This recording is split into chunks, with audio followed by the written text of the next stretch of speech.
Imagine a future in which a murderer is considered an agent of justice. The murderer will be tried and, after pleading guilty, sentenced to 3 years in a low-security prison where he spends most of his time gardening. How could people accept such an outcome?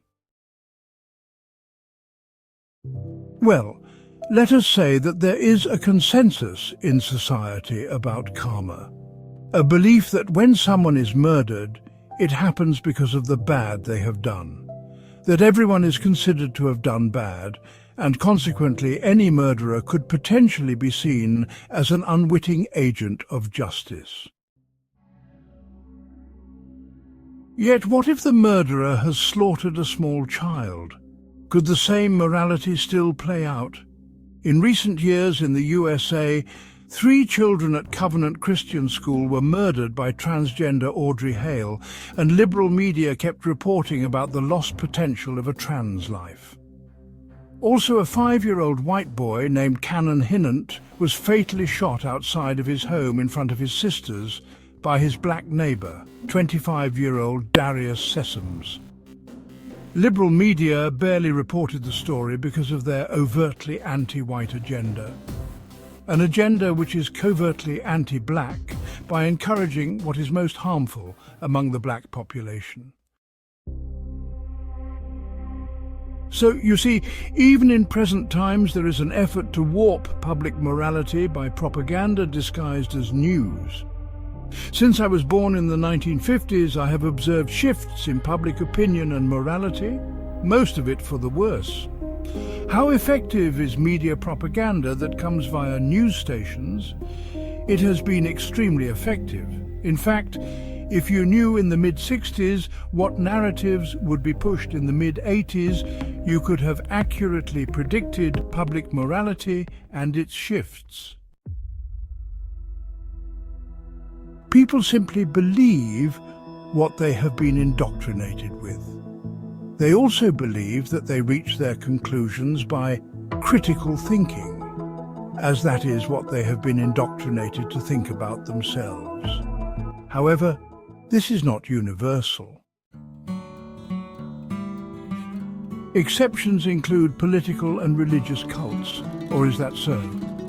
I have seen communists move from being outraged about a decadent bourgeoisie to adopting their beliefs and practices, calling them human rights. I've watched Christians move from being formal in churches to a kind of populist freestyle Christianity, due largely to the influence of hippies in the past. Now more and more churches are becoming gay. The biggest antidote to controlled shifts in morality and perception has come from social media, mostly, where contrary voices air their right and their wrong opinions. More importantly, where people can watch videos of things which supposedly didn't happen, while not seeing videos of things the propaganda media said did happen. However, governments and their propaganda agencies, news media, have countered with attacks on free speech and using AI to fake videos, far more than people would guess. So, just how much have each of us had our opinions formed by the lies of the world? Far more than we'd care to admit. After all, wouldn't we be very different people if we had lived 300 years ago, or even just 50 years in the future?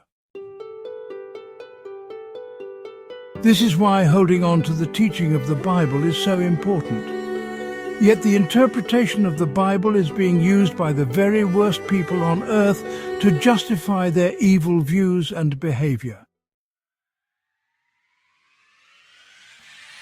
The Bible is only as useful to the degree to which the Spirit of truth guides us into all truth.